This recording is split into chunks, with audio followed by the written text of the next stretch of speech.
नमस्कार, क्राइम तक पर आपका स्वागत है। मैं हूं Deepika Sharma and you are watching World Crime Bulletin. तो पहली बड़ी खबर थाईलैंड से आई है, जहां पर दो फेमस फिल्म स्टार के एक बेटे ने बड़ी वारदात को अंजाम दिया है।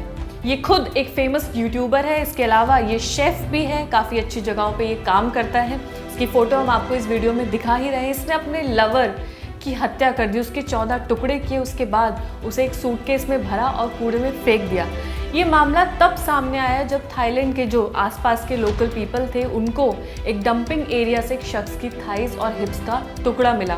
तभी पुलिस को इस बात की जानकारी दी गई तो पता चला कि आरोपी डैनियल ने अपने बॉयफ्रेंड की हत्या एक वजह से की। जो उसने वजह गिरफ्तार होने के बाद बताई, वो वजह ये थी कि उसके और उसके पार्टनर में, ये दोनों एक गे कपल हैं, दोनों के बीच में सेक्स और पैसे को लेकर एक विवाद हुआ था, जिसके बाद इसने गुस्से में आके अपने लवर की हत्या कर दी।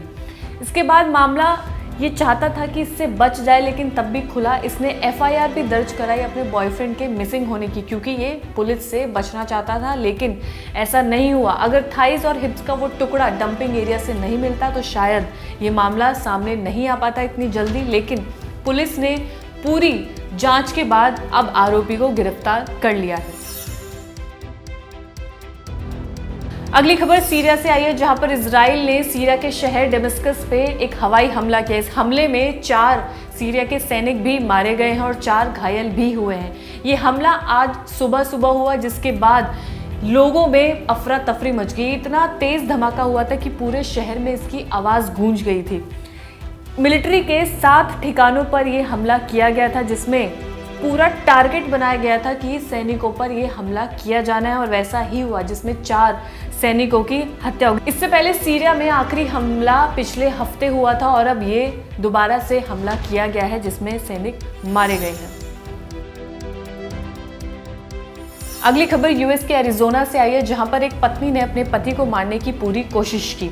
वो अपने पति को मारना चाहती थी, इसके लिए उसने कॉफ़ी मशीन का सहारा लिया। उसने कॉफ़ी मशीन में कपड़े धोने वाला ब्लीच डालना शुरू किया और ये किस्सा कई महीनों से चलने लगा था। लेकिन उसके पति को अचानक से कॉफ़ी में से टेस्ट अजीब आने लगा, तो उसे शक हुआ। उसने अपने घर पे जितने भी वाटर फिल्टर्स थे सबका चेकअप कराया, लेकिन उसमें भी सब कुछ नॉर्मल ही था। फिर उसे जब और ज़्यादा शक होने लगा तो उसने अपने घर पे कैमरा की फिटिंग्स कराई, जिसके बाद देखा गया कि उसकी पत्नी कॉफ़ी मशीन में कुछ मिला रही है, लेकिन वो क्या मिला रही है ये समझ पाना बेहद ही मुश्किल था।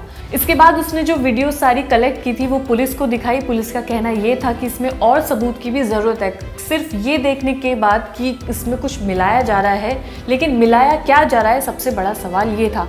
तो जो कॉफ़ी उसकी बीवी उसे देती थी, जब उसकी जाँच हुई तो उसमें से ब्लीच निकली, जिसके बाद उसकी पत्नी को गिरफ्तार कर लिया गया।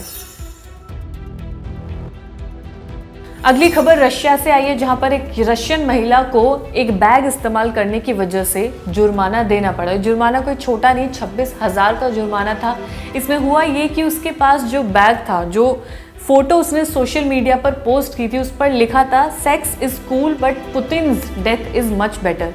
इसका मतलब था कि वो वहाँ की मिलिट्री को खुली चेतावनी दे रही है, जिसके तहत उन्होंने इस पर जुर्माना लगाया 26,000 का, क्योंकि ये उनकी भावनाओं को ठेस पहुंचा रहा था, इसलिए ये एक्शन लिया गया। Under code of administrative offences ये एक्शन लिया गया, जिसके बाद इस महिला को पूछताछ के लिए भी इसके घर से ले जाया गया, इससे पूछताछ की गई और उसके बाद अब इसे 26,000 का जुर्माना देना पड़ेगा, सिर्फ इसलिए क्योंकि उसने इस बैग को सोशल मीडिया पर पोस्ट किया था, जिससे वहाँ की मिलिट्री को भावनाओं को ठेस पहुँची है।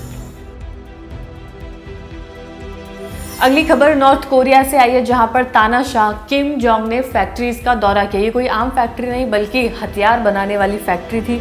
किम जोंग ने ये दावा किया है कि युद्ध की तैयारी अब तेज़ कर दी गई है। उन्होंने कई ऐसी एडवांस जो गन्स हैं, जो राइफल्स हैं, वो चलाकर भी देखी, जिसके साथ उन्होंने पिक्चर्स भी शेयर किए हैं। उन्होंने ऐसे कई वेपन बनाने का वादा किया है कि वो कई ऐसे वेपन्स बनवाएंगे जो युद्ध में इस्तेमाल आएंगे और काफ़ी एडवांस होंगे, जिनकी स्ट्रैटेजी काफ़ी ज़्यादा अच्छी होगी। आमतौर पर किम ऐसी फैक्ट्रीज का दौरा नहीं करते हैं, लेकिन इस बार उन्होंने इस फैक्ट्री का दौरा किया और फोटो भी शेयर की है। इसके साथ ही उन्होंने बंदूक पकड़कर फायर भी की थी। फिलहाल इस न्यूज़ बुलेटिन में इतना ही। बाकी की खबरों के लिए देखते रहिए क्राइम तक।